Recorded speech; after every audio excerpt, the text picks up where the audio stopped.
Bonjour, nous sommes le lundi 28 avril 2025 et le sujet est ce très bon mini plan en ce qui concerne un mini PC Geekom A6 nouvelle génération équipé d'un AMD Ryzen 7 donc haut de gamme 6800H. Actuellement nous sommes à la série des 9000, la série des 6000 est sortie il y a environ 3 ans avec un boost en fréquence jusqu'à 4,7 GHz. En ce qui concerne la partie graphique intégrée au CPU, c'est un Radeon 680M, légèrement moins performant que le 780M qu'on trouve dans les consoles portables type Asus ROG Ally X et Lenovo Legion Go.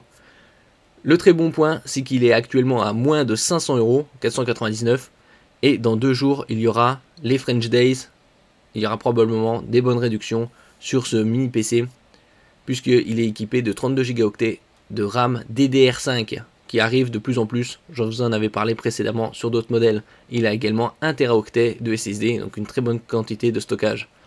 N'oubliez pas de vous abonner pour plus de news sur le monde de la high-tech ainsi que les bons plans, également sur mon Twitter et en description sous toutes mes vidéos. Vous pouvez les retrouver dans mes playlists. Il est équipé du Wi-Fi 6E, l'une des dernières normes qui est sortie fin 2021, début 2022. Le Bluetooth 5.2 et il est équipé pour sortir jusqu'à 4 signaux vidéo pour connecter 4 moniteurs en 4K. Il est équipé de Windows 11 Pro. Actuellement à 499, il est très probable qu'il descende de 10% lors des French Days Amazon 25 ans.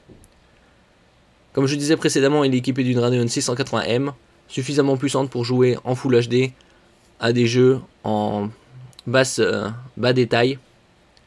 32 Go de RAM DDR5, donc la toute dernière norme, et une très bonne quantité. 32 Go, c'est aujourd'hui un minimum pour une très bonne fluidité, que ce soit dans la bureautique, multimédia, navigation internet avec multiples onglets.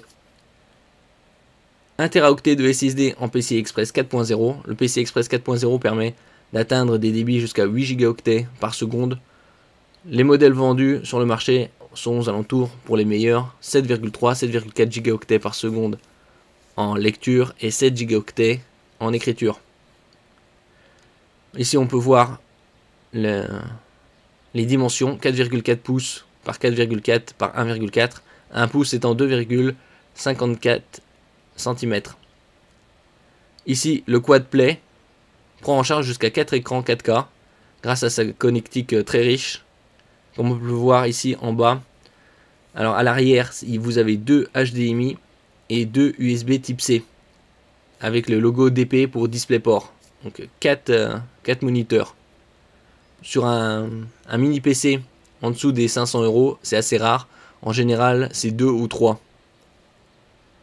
En ce qui concerne le CPU Ryzen 7, donc haut de gamme 6800H, il est gravé en 6 nanomètres, architecture Zen 3+, et avec un TDP de 35 watts. Il a un très bon cache de 16 mégaoctets, donc plus il y a de cache en L3 et plus le CPU gère d'informations. 8 cœurs, 16 threads. Ici on voit un peu plus en détail la connectique en façade, 2 USB 3.2 Gen 2, c'est-à-dire avec des débits de 10 gigabits par seconde, on peut le voir avec les logos. Sur celui de gauche, il y a un logo en format de pile, c'est-à-dire qu'il prend en compte la charge. Il y a également une prise casque micro 3,5 mm, bouton d'alimentation et sur le côté une fente pour carte SD. À l'arrière, les deux HDMI 2.0, suffisant pour connecter des moniteurs en 4K 60 Hz. Les USB 4 Gen 2 type C, format oblong. Une prise LAN RJ45 2,5 Gb, donc ça c'est aussi une très bonne connectique. Un port USB 2.0 type A et un autre USB 3.2 Gen 2 type A, donc rectangulaire pour connecter clavier souris. La RAM, elle est en 5600 MHz, donc plus rapide que la 4800, en double canal pour profiter des temps d'accès bien plus rapides, ainsi que du débit. 64 Go, on peut l'augmenter. Là ici on a du 2x16, on pourrait augmenter jusqu'à 2x32. Et en ce qui concerne la connectique pour SSD, PCI Express Gen 4, on peut mettre jusqu'à 2 Teraoctets, voire 4. Ici les connectiques qu'on avait vues sans fil précédemment, Wi-Fi 6E avec du très bon débit RJ45 2,5 gigabits par seconde et Bluetooth 5.2. Actuellement à 500 €. Donc il faudra attendre encore quelques jours pour voir le mercredi 30 avril. Ici la comparaison par rapport au modèle précédent.